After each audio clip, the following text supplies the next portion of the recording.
तो बच्चों molecular bonding के बेसिस पे बेटा पहला सब टाइप है पोलर मॉलिक्यूलर सॉलिड।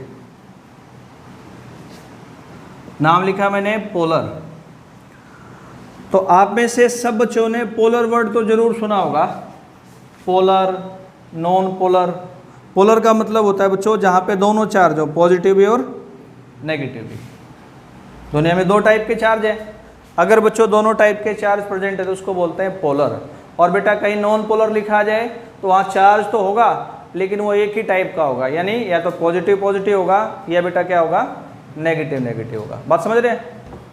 तो पोलर मॉलिक्यूलर सॉलिड समझने के लिए बेटा पहले मैं एग्जांपल से स्टार्ट करता हूँ। मैंने लिखा HCl, Cl पे नेगेटिव, H पे पॉजिटिव। एक और मॉलिक्यूल लिख दिया बेटा, Cl पे नेगेटिव, H पे पॉजिटिव। ये पोलर है, हम बोल सकते हैं। मैंने अभी कोई बॉन्डिंग नहीं सिखाई आपको, बस पोलर लिखा है। इस पोलर मॉलिक्यूल का नेगेटिव आयन बच्चों इस पोलर मॉलिक्यूल के पॉजिटिव आयन को आपस में क्या कर सकता है, अट्रैक्ट कर सकता है, या इसका पॉजिटिव इसके नेगेटिव का अट्रैक्शन हो सकता है।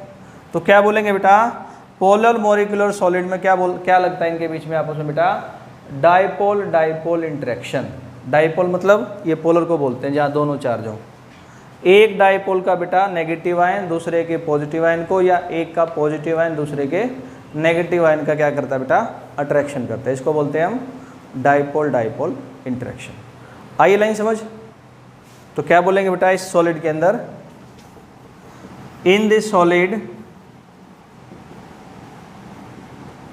जो पोलर मॉलिक्यूल है उसमें एक डाइपोल बनता है, इसको डाइपोल बोलते हैं बेटा अपोजिट चार्ज को।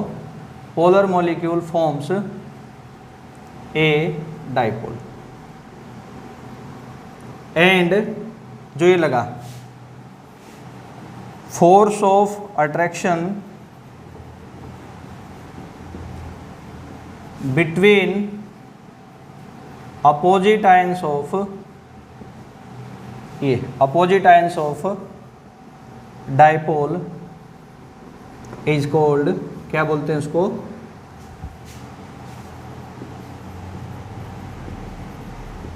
Dipole dipole interaction. तो बेटा मैंने कहा था ना कि कौन कौन सी टाइप की मॉलिक्यूलर बॉन्डिंग हो सकती है। तो एक मॉलिक्यूलर बॉन्डिंग का नाम आ गया ना ध्यान में, क्या, डाइपोल डाइपोल इंटरेक्शन। अब आप देखेंगे तो ऐसा कुछ भी नहीं है बेटा इसमें। देखो पहले बॉन्ड बना हुआ है H और Cl का, यहाँ भी बना हुआ है। जस्ट जब ये इकट्ठे हुए तो क्या हुआ बेटा, इलेक्ट्रोनेगेटिविटी वर्ड सुना होगा आपने कभी। इसके Cl के मन में लालच आ गया, इसने बॉन्ड वाले इलेक्ट्रॉन को थोड़ा अपनी साइड खींच लिया, गेन नहीं किया, जस्ट अट्रैक्ट किया, तो बेटा चार्ज आ गया। ऐसे इसने अट्रैक्ट कर लिया तो ये चार्ज आ गया। इसके अट्रैक्शन से जो चार्ज आया है ना वही तो क्या कर रहे हैं, आपस में एक दूसरे को जोड़ रहे हैं। उसी बॉन्ड का नाम क्या है, डाइपोल डाइपोल इंटरेक्शन। ऊपर लिख ही दिया मैंने, वीक बॉन्ड है, इतना वीक है कि रूम टेम्परेचर पे HCl आप सबने पढ़ा बेटा लिक्विड होता है, लो बॉइलिंग पॉइंट होगा, क्या होगा, इलेक्ट्रिसिटी का इंसुलेटर होगा। दूसरे टाइप का बच्चों सॉलिड है इसमें नॉन पोलर मॉलिक्यूलर सॉलिड। अभी बताया था ना थोड़ी देर पहले बेटा नॉन पोलर। नॉन पोलर का मतलब बच्चों क्या है कि जहां पे एक जैसा चार्ज होगा। जैसे बेटा मॉलिक्यूल में या तो पॉजिटिव पॉजिटिव चार्ज होगा या फिर नेगेटिव और नेगेटिव चार्ज होगा। समझने के लिए मैंने एग्जांपल लिया आयोडीन, इस पे नेगेटिव है तो यहाँ भी नेगेटिव होगा बेटा। अगर ये इलेक्ट्रॉन का अट्रैक्शन करेगा तो ये भी अट्रैक्शन ही करता है। तो iodine is a non polar molecule. ठीक, इसी को बेटा दोबारा लिख दिया मैंने, ये आ गया बेटा दोबारा से। ठीक है, ये भी नॉन पोलर है, ये लिखा। अभी क्या होता है बेटा, यहाँ पे एक फोर्स काम करती है, मॉलिक्यूल हो गया दूसरा। इसके प्रेजेंस की वजह से, इस मॉलिक्यूल के होने की वजह से बेटा इसका जो इलेक्ट्रॉन क्लाउड है ना, इसके जो इलेक्ट्रॉन है, इलेक्ट्रॉन क्लाउड समझ नहीं आता है, इसके जो इलेक्ट्रॉन है वो एक साइड में डिस्प्लेस हो जाएंगे। डिस्प्लेस आप समझते हो, फिजिक्स का वर्ड है। एक साइड में बेटा क्या हो जाएंगे, शिफ्ट हो जाएंगे। इसकी वजह से बेटा इसके इलेक्ट्रॉन एक साइड में शिफ्ट हो गए। मान लिया बेटा वो राइट साइड से लेफ्ट में शिफ्ट हो गए, आप कहीं भी मान सकते हो, उसमें कोई प्रॉब्लम नहीं। इधर हो गए बेटा इलेक्ट्रॉन शिफ्ट सारे, तो यहाँ क्या आ जाएगा, इस हिस्से पे पॉजिटिव चार्ज आ जाएगा। तो क्या बोलते हैं बेटा, इसके अंदर ना एक मोमेंट्री डाइपोल बन गया। मोमेंट्री मतलब मूव करने की वजह से। किसके मूव करने की वजह से, इलेक्ट्रॉन के मूव करने की वजह से यहाँ से लेके यहाँ तक, ठीक है। डाइपोल मतलब बताया था ना भी जहाँ दोनों चार्ज हो, डाइपोल या पोलर। तो क्या डेवलप हुआ बेटा इसके अंदर, एक मोमेंट्री डाइपोल। अभी आप बच्चों ये सोच सकते हैं या मेरे से बोल सकते हैं कि सर इसकी वजह से इसमें भी तो कोई कमाल होगा, अगर इसके होने की वजह से इसका इलेक्ट्रॉन एक साइड शिफ्ट हुआ है तो बेटा इसकी प्रेजेंस की वजह से इसका इलेक्ट्रॉन भी तो शिफ्ट हो सकता है। बिल्कुल आपकी बात जायज़ है। तो बेटा इस मॉलिक्यूल की वजह से इसका इलेक्ट्रॉन भी एक साइड शिफ्ट हो जाएगा। मान लिया बेटा वो राइट साइड से लेफ्ट साइड में शिफ्ट हो गया, तो यहाँ क्या आ गया, पॉजिटिव। तो सेम बेटा इस वाले मॉलिक्यूल में भी इलेक्ट्रॉन की मूवमेंट की वजह से क्या डेवलप हो गया, एक मोमेंट्री डाइपोल। था नहीं, बस एक मॉलिक्यूल होने की वजह से दूसरे में ऐसा डेवलप हो गया। मोमेंट्री डाइपोल के बेटा जो अपोजिट आयन है, जो कौन सी अपोजिट आयन है, इसका पॉजिटिव चार्ज और इसका बेटा ये नेगेटिव चार्ज, इनके बीच में क्या लगेगा, अट्रैक्शन लगना शुरू हो जाएगा। इस अट्रैक्शन को बोलते हैं बेटा हम, इस अट्रैक्शन को बोल रहा हूँ मैं, क्या बोलते हैं इसको, लंदन और डिस्पर्सन फोर्स। अब आप में से कई बच्चे कहेंगे अमेरिका क्यों नहीं बोला सर। जिस साइंटिस्ट ने इसको बताया था बच्चों, साइंटिस्ट का ही नाम था फ्रिट्ज लंदन, +1 में आता था ये, फ्रिट्ज लंदन, इसलिए बोला इसको लंदन। अब कहेंगे सर डिस्पर्सन क्यों बोला। डिस्पर्स क्या होता है बेटा, किसी चीज़ का फैलना। जैसे लाइट, जैसे मान लो बेटा मैंने अपने हाथ पे पानी को डाला, पानी यहाँ गिरता है ऐसे, लेकिन ऐसे ऐसे चारों तरफ घूमना फैलना शुरू हो जाता है, दैट इज़ द डिस्पर्सन।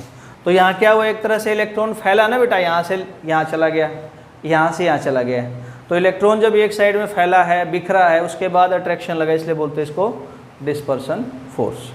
यानी जो बच्चों क्या होगा, नॉन पोलर मॉलिक्यूलर सॉलिड होगा, उसके मॉलिक्यूल के बीच में कौन सी फोर्स लगेगी बेटा, लंदन फोर्स या डिस्पर्सन फोर्स लगेगी। कैसे लगेगी वो मैंने आपको लॉजिक समझाया। लंदन फोर्स या बेटा डिस्पर्सन फोर्स, या जो इससे पहले मैंने आपको पढ़ाया था डाइपोल डाइपोल इंटरेक्शन, ये दोनों बेटा एक वंडरवाल फोर्स के टाइप है। वंडरवाल फोर्स तो सबने सुना ही होगा, दुनिया का सबसे वीक बॉन्ड होता है। तो बेटा डाइपोल डाइपोल इंटरेक्शन भी और लंदन और डिस्पर्सन फोर्स भी, ये बेटा किस में इंक्लूड होता है, किसके टाइप है ये, वंडरवाल बॉन्ड के, वंडरवाल फोर्स के। तो इसको लिखते हैं एक लाइन के अंदर, क्या बोलेंगे बेटा, in non polar molecular solid, molecular solid के अंदर लंदन और बोल देंगे बेटा डिस्पर्सन फोर्स इज प्रेजेंट। इसकी बेटा मैंने कैटेगरी बताई रखी है, वीक फोर्स है, क्योंकि देखो ऐसा सिर्फ चार्ज डेवलप होने की वजह से है, इसलिए लो मेल्टिंग बॉइलिंग पॉइंट होगा, आयन अट्रैक्शन में जा रहे हैं इसलिए इंसुलेटर होगा। और एक लाइन और लिख लेंगे बेटा, दोनों की दोनों फोर्सेज, डाइपोल डाइपोल इंटरेक्शन भी जो इससे पहले लिखा था पोलर वाले में, और बेटा दूसरा भी जो लिखा है लंदन या डिस्पर्सन फोर्स, बोथ आर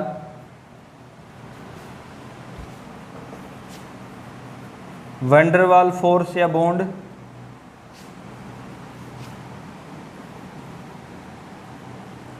तो बच्चों यहाँ तक ये मॉलिक्यूलर सॉलिड का दूसरा टाइप पूरा। तीसरा और बेटा लास्ट टाइप है मॉलिक्यूलर सॉलिड में, इसको बोलते हैं हम हाइड्रोजन बॉन्डेड सॉलिड। नाम से ही समझ आता बेटा कि मॉलिक्यूल के अंदर कौन सी बॉन्डिंग होगी, हाइड्रोजन बॉन्डिंग होगी। तो हाइड्रोजन बॉन्डिंग बेटा वैसे नॉलेज के लिए भी आप याद कर लो, आपको आता भी होगा, दुनिया के 3 ही एलिमेंट हाइड्रोजन बॉन्ड बनाते हैं जो दुनिया में सबसे ज़्यादा इलेक्ट्रोनेगेटिव होते हैं बेटा। कौन कौन बनाता है, फ्लोरीन, ऑक्सीजन, नाइट्रोजन, ये 3 ही बनाते हैं, बस ऐसे याद कर सकते हो। फोन कब बनाते बेटा, जब ये खुद हाइड्रोजन से जुड़े होते हैं, जब ये खुद बेटा किससे जुड़े होंगे, हाइड्रोजन से जुड़े होंगे। जैसे समझने के लिए बेटा मैं एग्जाम्पल से स्टार्ट करता हूँ। सबसे सिंपल है ना बेटा, आइस H2O होता है ना, ये हो गया, देखो ऑक्सीजन है बेटा हाइड्रोजन से जुड़ा हुआ, तीनों में से एक होना चाहिए कोई भी। दूसरा बेटा आइस का मॉलिक्यूल लिख दिया यहाँ पे, तो ये इलेक्ट्रॉन खींचेगा नेगेटिव, इस पे बेटा पॉजिटिव, ये खींच लेगा नेगेटिव, इस पे पॉजिटिव, इनके बीच में क्या आ गया बेटा, हाइड्रोजन बॉन्ड। ये और देखते हैं बेटा एग्जांपल, मैंने लिख दिया HF, देखिए आप है ना बेटा, फ्लोरीन तीनों में से एक होना चाहिए, और किसके साथ है, H के साथ है। दूसरा HF लिख दिया बेटा, तो इनमें क्या आ गया, हाइड्रोजन बॉन्ड। तो क्या बोलेंगे बेटा, हाइड्रोजन बॉन्डेड सॉलिड वो होते हैं जहाँ पे बेटा क्या होता है, हाइड्रोजन के साथ तीनों में से मोस्ट इलेक्ट्रोनेगेटिव एलिमेंट कोई भी एक होता है बेटा, फ्लोरीन हो, ऑक्सीजन हो या नाइट्रोजन हो, और फिर वो क्या करते हैं बेटा, आपस में मिलकर के हाइड्रोजन बॉन्ड की फॉर्मेशन करते हैं। लिखते हैं एक लाइन में इसको, इन दिस सॉलिड, इस सॉलिड के अंदर मोस्ट इलेक्ट्रोनेगेटिव एटम्स क्या बोलते हैं, फ्लोरीन या ऑक्सीजन या फिर nitrogen is present to form, क्या बनाने के लिए, हाइड्रोजन बॉन्ड बनाने के लिए। तो ऐसा करके बेटा ये तीनों टाइप के आपके मॉलिक्यूलर सॉलिड कंप्लीट होते हैं। तो यहाँ तक जो क्रिस्टलाइन सॉलिड है उसके टाइप्स हो गए कंप्लीट, ठीक है। अब एक छोटा सा टॉपिक और पढ़े थे बेटा, कि जो अमorphous सॉलिड होता है ना, अमorphous, उसके क्या क्या यूजेज होते हैं। यूजेज ऑफ अमorphous सॉलिड, तो आप जानते हैं बेटा, ये बस टॉपिक ही बदल रखा है ऐसा कि अमorphous सॉलिड का क्या यूज है। मैं इसके एग्जांपल से स्टार्ट करता हूँ। ग्लास बच्चों में 2 दिन से पढ़ा रहा हूँ कि एक अमorphous सॉलिड है। तो ग्लास का यूज़ कहाँ होता है बेटा, घर में बहुत सारी चीज़ें बनाने के काम आता है ना, विंडो ग्लासेज है ना, थिक कप भी बनते हैं शीशे के, गिलास भी बनते हैं बेटा, पानी पीने वाले, शरबत पीने वाले, और आप अगर लैब के अंदर जाएंगे तो बेटा बिकर है ना, और टेस्ट ट्यूब, और क्या ब्यूरेट, बहुत सारे लैब के अंदर भी इंस्ट्रूमेंट्स जो होते हैं बेटा ग्लास के बनाए जाते हैं। तो क्या बोलेंगे बेटा, पहला यूज ग्लास का बहुत सारे डोमेस्टिक और लैब के अंदर चीज़ें बनाने के लिए, घरेलू और लैब के अंदर चीज़ें बनाने के लिए प्रयोग किया जाता है, एक। फिर बेटा रबड़, ये भी अमorphous सॉलिड का एग्जाम्पल था। तो रबड़ के भी अलग अलग यूज होते हैं ना बेटा, गाड़ियों के टायर बनाए जाते हैं रबड़ के, सुना होगा ना, जूतों के सोल बनाए जाते हैं, दूसरा यूज। तीसरा बेटा प्लास्टिक है। तो आज तो बेटा प्लास्टिक क्या हो गया, सबके जीवन का एक हिस्सा हो गया ना। प्लास्टिक की कुर्सियाँ बनी हैं, प्लास्टिक की बाल्टी है, प्लास्टिक के डब्बे हैं, है ना, ऐसे बहुत सारी चीज़ें हैं ना। और बेटा प्लास्टिक की अलग अलग वैरायटी, जिसको आप PVC बोलते हैं, पॉलीविनाइल क्लोराइड, उनके पाइप बनते हैं, स्विचेज बनते हैं, है ना। बिजली वाले जो बोर्ड होते हैं वो PVC के बने होते हैं, यानी प्लास्टिक के भी अलग अलग चीज़ें बनाई। तो क्या क्या बताया मैंने, ग्लास का यूज बताया आपको, रबड़ का यूज बताया बेटा, प्लास्टिक का यूज बताया। ऐसे ही पॉलीथीन भी एक क्या है, अमorphous सॉलिड है। पॉलीथीन का बेटा हर एक पैकिंग चीज़ के अंदर क्या करते हैं, पॉलीथीन का ही अलग अलग रूप होता है। और बेटा लास्ट यूज बोल सकते हैं, एक आपने सुना होगा फोटोवोल्टिक सेल, ऐसे सेल जो सोलर एनर्जी को, सन की एनर्जी को इलेक्ट्रिकल एनर्जी में चेंज कर दे, जिसके रूप में आज बेटा हम सोलर प्लेट यूज़ करते हैं, सोलर पैनल यूज़ करते हैं, सबने सुना देखा है ना, आज लोग तो घर पे भी लगवाते हैं, स्कूल्स के अंदर भी लगते हैं। तो फोटोवोल्टिक सेल जो सोलर एनर्जी को इलेक्ट्रिकल एनर्जी में चेंज करते हैं, तो फोटोवोल्टिक सेल के अंदर भी किसका यूज़ किया जाता है बेटा, अमorphous सॉलिड का यूज़ किया जाता है। ठीक है, आ रही बात समझ। एक एक करके बेटा लिखते हैं। तो पहले शुरुआत करेंगे ग्लास से। तो glass is an amorphous solid, glass एक अमorphous सॉलिड है, which is use to make, जिसका यूज करते हैं क्या बनाने के लिए, मैनी डोमेस्टिक, यानी घरेलू, डोमेस्टिक मतलब घरेलू, गुड्स मतलब चीज़ें, एंड लैब के अंदर बेटा इंस्ट्रूमेंट्स। सेकंड, रबड़ भी एक अमorphous सॉलिड है, rubber is an amorphous solid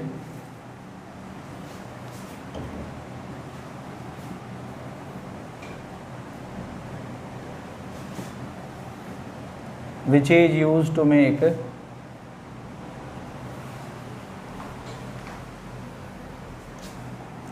tyre, shoe sole. ऐसे मैंने कहा प्लास्टिक,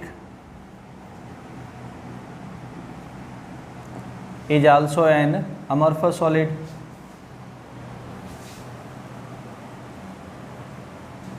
जिससे बहुत सारी चीज़ें बनाई जाती हैं।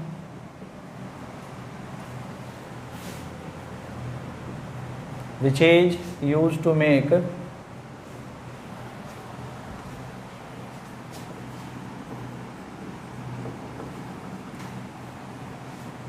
many goods। और बेटा क्या बताया मैंने, पॉलीथीन पैकिंग में यूज करेंगे।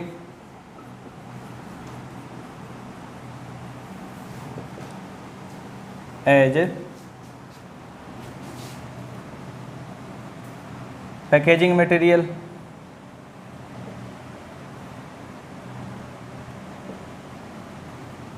और लास्ट बताया मैंने फोटोवोल्टिक सेल्स के अंदर जो सनलाइट की एनर्जी को इलेक्ट्रिकल एनर्जी में चेंज करती हैं। इन फोटोवोल्टिक सेल, फोटो मतलब लाइट, वोल्टिक मतलब बेटा वोल्टेज, इलेक्ट्रिसिटी। एक लाइन में लिख भी लो क्या है, कैसे सेल है ये, सेल विच कन्वर्ट्स, जो क्या कर दे, कन्वर्ट कर दे सोलर एनर्जी, सनलाइट की एनर्जी को किसके अंदर, इनटू इलेक्ट्रिकल एनर्जी। तो ये बेटा अलग अलग यूजेज हैं अमorphous सॉलिड के। तो बच्चों टाइप ऑफ सॉलिड हमने पढ़ लिया, क्रिस्टलाइन, अमorphous सॉलिड, क्रिस्टलाइन सॉलिड के टाइप, फिर बेटा अमorphous सॉलिड के यूजेज। ऐसा बेटा ये हिस्सा पूरा। अब अगले हिस्से में हम एंटर करते हैं बेटा, और उस हिस्से में एंटर करने से पहले एक छोटी सी चीज़ मेरे को ध्यान आ रही है, पहले वो मैं बता के फिर बेटा इस यूनिट के अगले हिस्से में हम एंटर करेंगे। वो छोटी सी चीज़ क्या है बच्चों, क्रिस्टलाइट। क्रिस्टलाइन नहीं लिखा मैंने, क्या लिखा है, क्रिस्टलाइट। क्या होता है बच्चों ये, किसी भी अमorphous सॉलिड का वो स्मॉल पोर्शन, मैंने बोला है कि किसी भी अमorphous सॉलिड का वो स्मॉल पोर्शन जहाँ पे पार्टिकल्स की अरेंजमेंट रेगुलर होती है। पूरा एक मान लिया बेटा अमorphous सॉलिड है, छोटा सा हिस्सा पकड़ लिया, जिस हिस्से में, उस छोटे हिस्से में जब पार्टिकल रेगुलर ऑर्डर में अरेंज होंगे तो छोटे हिस्से का नाम क्या होगा बच्चों, क्रिस्टलाइट। लिखते definition, small portion of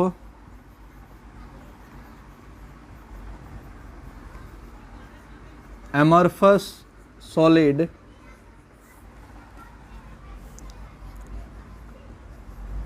which has regular arrangement of particles, जहाँ पे पार्टिकल्स की रेगुलर अरेंजमेंट होती है। समझने के लिए बच्चों मान लिया मैंने एक ऐसा बनाया बॉक्स जैसा, ये एक क्या है, अमorphous सॉलिड। और बच्चों इसका इतना सा पोर्शन पकड़ लिया मैंने, ये वाला, बस इतना सा। इस पोर्शन में पार्टिकल की अरेंजमेंट रेगुलर है, तो ये बच्चों छोटा सा पोर्शन क्या बोला जाएगा, क्रिस्टलाइट। ठीक। और मैं जो अगले टॉपिक की बात कर रहा था बच्चों, उसमें आते हैं अब। इसको बोलते हैं हम क्रिस्टल लैटिस या बच्चों स्पेस लैटिस। इस टॉपिक का नाम क्या होगा बच्चों, क्रिस्टल लैटिस या space lattice.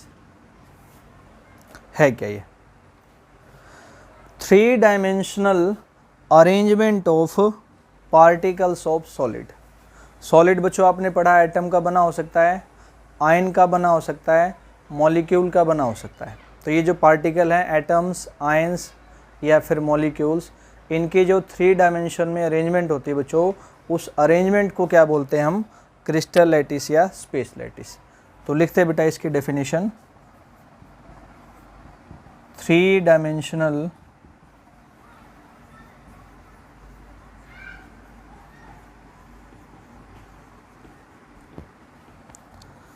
arrangement of particles of solid is called crystal lattice, या फिर बच्चों इसी का नाम हो जाएगा स्पेस लैटिस। कई बच्चे कहेंगे सर कैसे अरेंजमेंट होगी, मैं इसके लिए इसका स्ट्रक्चर बना के बताता हूँ बच्चों आपको। जब आपने भी नोटबुक में स्ट्रक्चर बनाना है तो जैसे मैं बना रहा हूँ उस बात का आपने पूरा ध्यान करना है। पहले बेटा ऐसे डब्बा जैसा स्क्वायर रेक्टेंगल कुछ भी बनाना, फिर जो अगली लाइन आप खींचोगे बेटा तो ये जो नेक्स्ट वाली लाइन है ये वाली, इसका और पहली लाइन के बीच में गैप कम रखना। बताऊंगा क्यों, क्योंकि आगे स्ट्रक्चर बनाने में आसानी होगी। पहले वाली लाइन और बेटा नई लाइन में गैप कम, यहाँ भी गैप कम। ऐसे बच्चों आगे भी पहले वाली लाइन और इसमें क्या रखना है आपने, गैप को क्या रखना बेटा, गैप को कम से कम रखना है। यहाँ पे आपने गैप को कम से कम रखना है। रखने के बाद बेटा इसका एक चौक का डब्बा जैसा स्क्वायर जैसा बना दो कुछ, ये बन गया। ठीक है, गैप कम रखना है दोनों लाइनों के बीच में, ऐसा ध्यान करना है। अब क्या करना बेटा, इस लाइन के पैरेलल यहाँ लाइन लगाना, इसके पैरेलल बोल दो, और बच्चों इस लाइन को आगे बढ़ा देना है। इसको भी क्या करना है, आगे बढ़ा देना है। इसके पैरेलल यहाँ लाइन लगा दो, इसके पैरेलल लाइन लगाई, आगे बढ़ाया, इसके पैरेलल लाइन लगा दी। अब बेटा इस लाइन को बीचों बीच क्या कर दो, आप डिवाइड कर दो। ठीक, सेम इसके पैरेलल बच्चों यहाँ लाइन लगा दो और इसको आगे बढ़ा दो। इसको भी बच्चों क्या कर दें, आप आगे बढ़ा दें। इसके पैरेलल यहाँ लाइन लगा दें। क्या बोला मैंने, इसके पैरेलल लाइन लगाई बेटा, उसको आगे बढ़ाया। इसके पैरेलल यहाँ लाइन लगा दी। सेम बेटा पहले वाले की तरह इसको बीचों बीच डिवाइड कर दो, बीचों बीच इसको डिवाइड कर दो। ये पैरेलल लाइन बेटा यहाँ भी लगा दो, ये वाली लाइन। ठीक है, फिर ये जो बाहर की बची हुई बाउंड्री है, ये सब बाउंड्री, इनको भी क्या करो बेटा, बीचों बीच डिवाइड करो। इनको भी आपने ऐसे बीचों बीच डिवाइड करना है।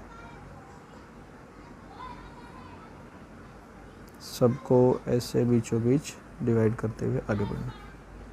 ये जहाँ जहाँ लाइनें मिली हुई हैं बेटा वहाँ पॉइंट्स बने हैं और उन पे पार्टिकल अरेंज होते हैं। जहाँ जहाँ लाइनें मिली हुई हैं ये पॉइंट्स बने हैं और बच्चों यहाँ क्या है, पार्टिकल्स अरेंज हैं ऐसे ऐसे। ये सब पार्टिकल क्या है, अरेंज, ये सब ऐसे।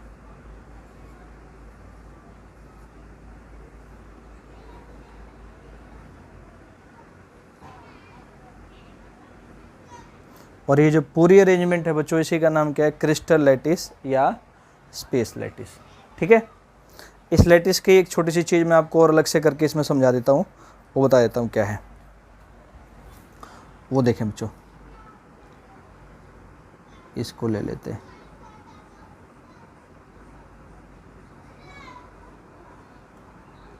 जिसको मैं लाइन खींच रहा हूँ ऐसे।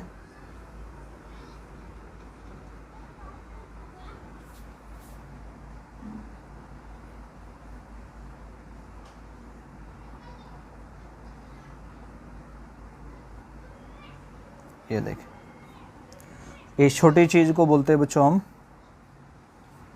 Unit cell. तो यूनिट सेल एक बार देखें इस लैटिस में कितने होंगे, थोड़ा ध्यान देंगे बच्चों। एक इसके ऊपर खाली 2, 3, 4, 5, 6, 7, 8। दोबारा बता रहा हूँ, यूनिट सेल कितने हो सकते हैं बच्चों, एक जिसको डार्क है, एक इसके ऊपर 2, ये 3 और एक 4, 5, 6, 7, 8। जैसे समझने के लिए बच्चों आपके माइंड में रखो कि आप जहाँ बैठे हुए वो कमरा है, उसके बेटा लेफ़्ट साइड में कमरा 2, जिस कमरे में आप बैठे हो बेटा उसके पीछे एक और कमरा 3, और लेफ़्ट वाले कमरे के भी पीछे एक और कमरा 4। मैं दोबारा अपनी बात रिपीट करता हूँ बेटा, जिस कमरे में आप बैठ के पढ़ रहे हो अभी वो कमरा, उसके लेफ़्ट साइड में बेटा एक और कमरा बिल्कुल उसके साथ लगा हुआ, जिस कमरे में आप बैठे उसके पीछे एक कमरा बेटा, लेफ़्ट वाले के पीछे एक कमरा, ऐसे 4 कमरे हो गए। 4 कमरे बेटा इस बिल्कुल इसके ऊपर, तो ऐसे 4 नीचे, 1, 2, 3, 4, 5, 6, 7, 8। तो किसी भी क्रिस्टल लैटिस को बनाने के लिए बेटा कितने यूनिट सेल लगे, 8। तो यूनिट सेल क्या बोलेंगे बेटा, it is small portion of A crystal lattice which is repeated, किसी भी क्रिस्टल लैटिस का वो स्मॉल पोर्शन होता है which is repeated over and again, जो बार बार रिपीट होता है। कितनी बार रिपीट होता है बेटा? 8 बार रिपीट होता है। क्या बनाने के लिए? पूरा क्रिस्टल लैटिस या स्पेस लैटिस। उस स्मॉल पोर्शन का नाम क्या होता है बेटा? Unit cell. तो इसकी डेफिनेशन लिखते हैं, it is small portion of crystal lattice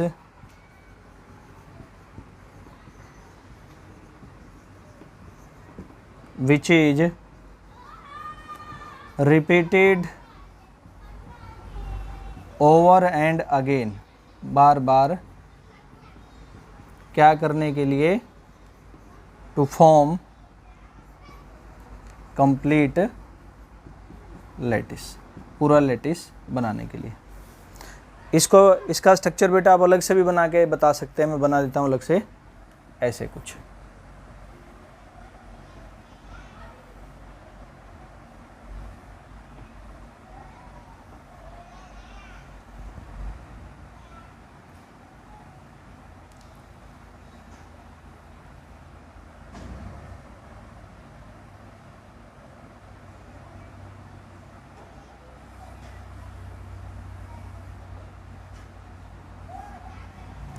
ये बन जाएगा आपका यूनिट सेल। आई यहाँ तक की बात समझ? अब बच्चों कुछ यूनिट सेल में ही आगे बढ़ते हैं।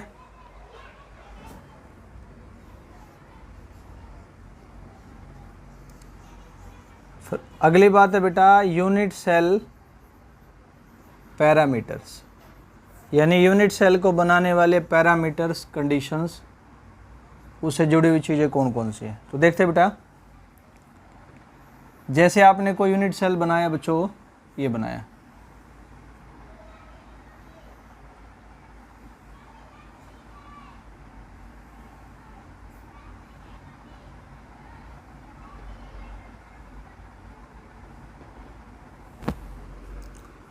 तो अगर मैं इसको डार्क करता हूं बच्चों,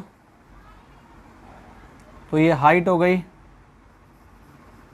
ये मान लिया इसकी लेंथ हो गई, ये ब्रेथ हो गई, यानी ऐसे कुछ हाइट, लेंथ, ब्रेथ। ये ए मान लिया, ये बी मान लिया, सी मान लिया, 3 साइड्स हो गई।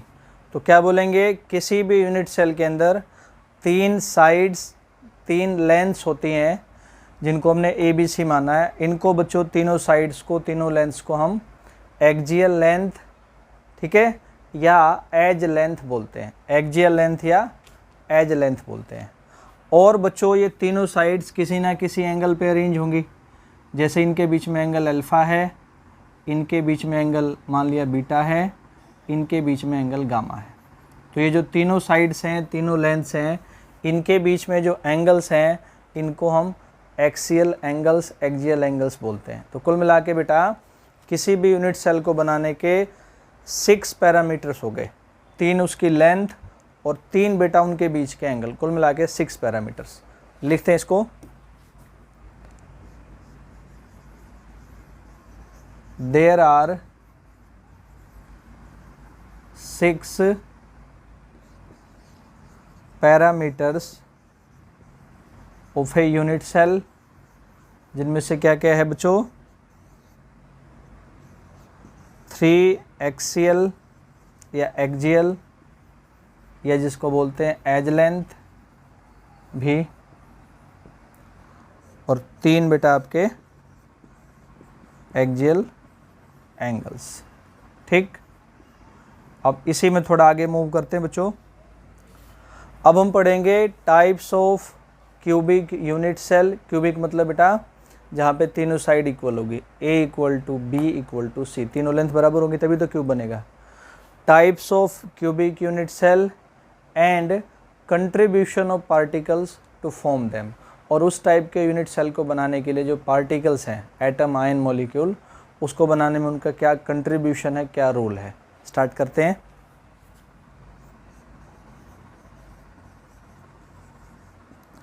Types of cubic unit cell and contribution of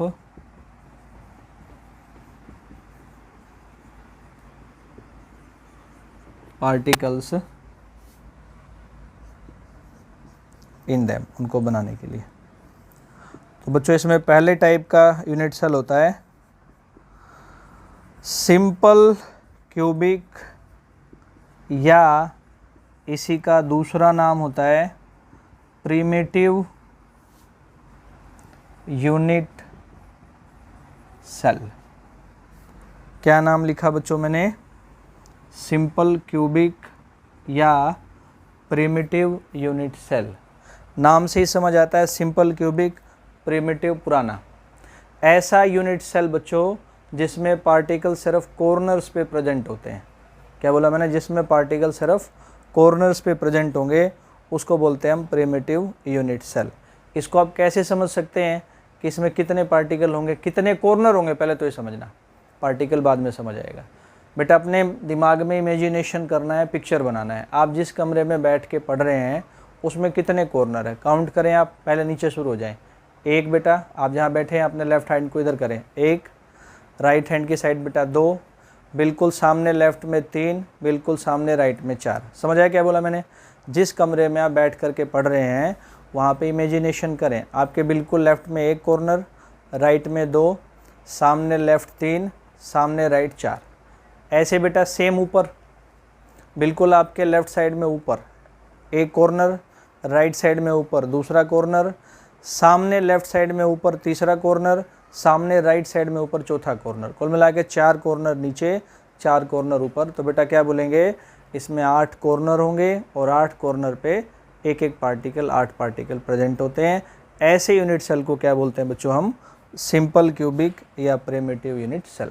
तो डेफिनेशन लिखते हैं, डायग्राम बनाते हैं इसका। Unit cell in which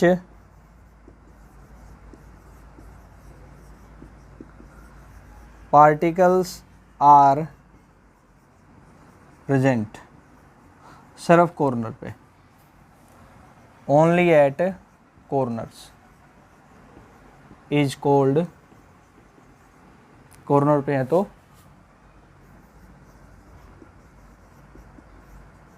primitive. नीचे वाला एक कॉर्नर एक पार्टिकल, दूसरा कॉर्नर 2 पार्टिकल, तीसरा कॉर्नर 3 पार्टिकल, चौथा कॉर्नर 4 पार्टिकल, पांचवा कॉर्नर 5 पार्टिकल, छठा कॉर्नर 6 पार्टिकल, सातवां कॉर्नर 7 पार्टिकल, आठवां कॉर्नर 8 पार्टिकल। ये बना दिए। अब आपने बताना है बच्चों कि ये यूनिट सेल तो क्रिस्टल लैटिस का हिस्सा है। तो जब ये क्रिस्टल लैटिस के अंदर है तो ये कॉर्नर वाला कोई भी पार्टिकल, 8 में से बेटा कोई भी एक पार्टिकल, वो कितने यूनिट सेल के कॉर्नर्स को बना सकता है? 1 के कॉर्नर को बना सकता है, 2 के, कितनों को? क्या बोल रहा हूँ मैं? ये यूनिट सेल बच्चों किसी भी क्रिस्टल लैटिस का स्मॉल पोर्शन है। तो जब ये यूनिट सेल बेटा क्रिस्टल लैटिस में होगा तो कॉर्नर वाला कोई भी एक पार्टिकल पकड़ लेंगे और ये चेक करेंगे कि कितने यूनिट सेल के कॉर्नर्स को बना सकता है। ये कंट्रीब्यूशन का मतलब है। उसको फाइंड करते हैं। उसके लिए एक बार लैटिस का डायग्राम दोबारा बनाना पड़ेगा। इधर बना लेते हैं। आपको बेटा अगर आपके पास पहले वाला अवेलेबल होगा, आपके अपने नोटबुक में बना रखा है, तो आप उससे भी समझ सकते हैं। आपने दोबारा ड्रा करने की ज़रूरत नहीं, उससे भी आपका काम चल जाएगा। दोबारा बना लेंगे तो ये होगा, प्रैक्टिस हो जाएगी, थोड़ी समझ ठीक से आ जाएगा। फिर वही बात कह रहा हूँ बच्चों, दोनों लाइनों के बीच में गैप को कम रखना है लैटिस को बनाते हुए। ये बना देंगे यहाँ से लैटिस, ऐसे।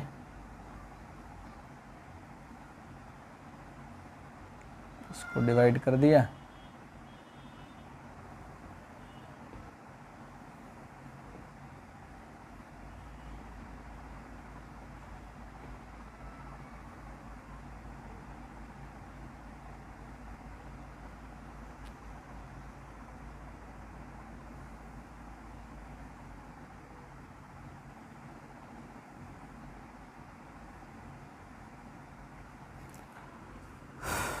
एक लेटिस पकड़ लेता हूँ मैं, यहाँ से ये पकड़ लिया मैंने, सॉरी लेटिस कह रहा हूँ, लेटिस में एक यूनिट सेल पकड़ लेता हूँ मैं।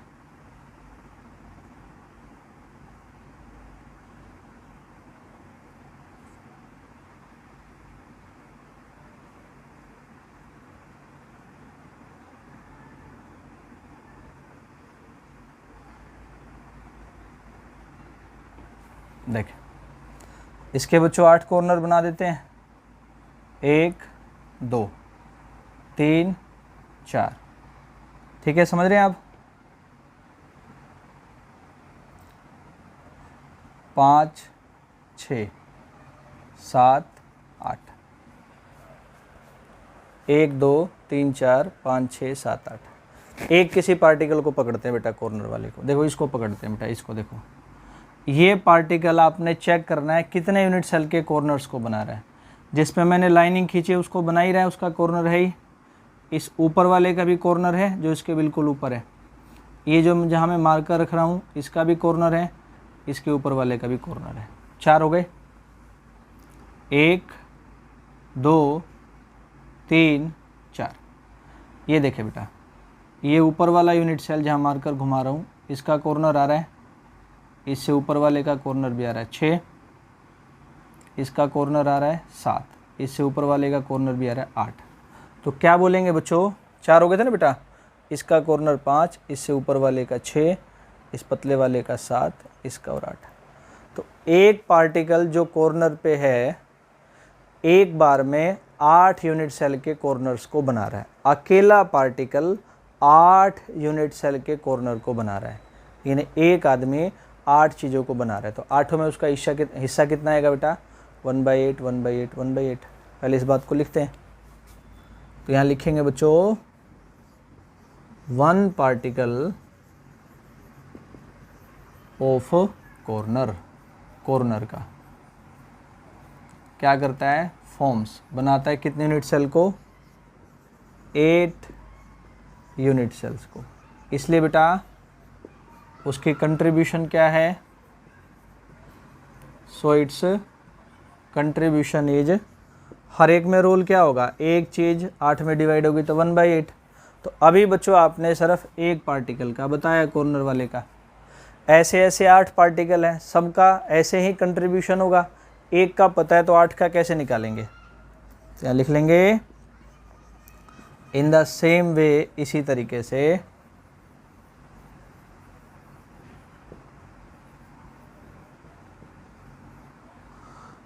कंट्रीब्यूशन ऑफ 8 पार्टिकल्स इज, एक का बेटा 1/8 है तो 8 के लिए 8 से मल्टीप्लाई कर देंगे, 1 आ जाएगा। तो बोलेंगे यहाँ से बच्चों कॉर्नर पे जो पार्टिकल्स होंगे 8 के 8, उनका कंट्रीब्यूशन 1 आएगा। एक का 1/8 है तो 8 पार्टिकल का क्या आ जाएगा बेटा, 1 आ जाएगा। तो ये आपका पहला टाइप का यूनिट सेल, और उसमें पार्टिकल की कंट्रीब्यूशन जिसको हम बोलते हैं सिंपल क्यूबिक या बच्चों प्रिमिटिव यूनिट सेल, ये पूरा होता है।